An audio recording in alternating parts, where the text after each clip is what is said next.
Dysuria Shiva মেলা। ওর সাথে যাব না কো মেলা দেখিতে,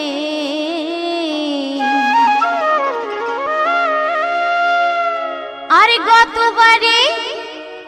গতবারে পুজোর সময় নিয়ে গেলি মেলাতে।